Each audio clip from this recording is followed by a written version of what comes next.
বেনে আইছি গরু কিনতে বেনে হ্যাঁ। না খাই আইছি এখনো গরু কিনতে পারেন না। কিনতে পারি না। এই বাসাবাড়ি বাজার গরুর দাম বেশি বলতেছেন অনেক আপনারা, বেশি, অনেক বেশি। তো ব্যবসায়ীরা তো বলতেছে অনেক কম। এরা হইছে ডাকাইত আঙ্গো দেশে গরুর বেয়ারিরা যদি নৌকা 3 লাখ বেয়ারা তো হবে বলো এরা মক্কা শরীফ আদা কি টাকা লোক তাই আচ্ছা, যাই হোক, গরুর দাম বেশি বলতেছে, কেউ বলতেছে কম।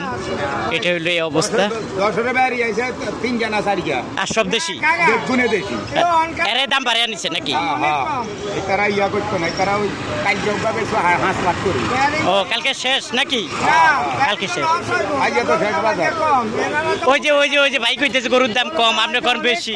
এইখানটা কন্যা কোবা কিনছেন আপনি হ্যাঁ বলে আপনি কোবা কিনছেন হ্যাঁ এইখানে কোবা কিনছে আপনি কোন কম আর ভাই কয় দাম হইলো বেশি, এটাই সত্য? কোনটা সত্য ভাই আপনি কোন? এই মিয়া যেটা কয় হ্যাঁ। এই মিয়ার আত্মীয় স্বজনকে গরু বেছে ইয়ার লাগে আগের যুগের মানুষ এরা অনকার দাম সম্বন্ধে বোঝে না।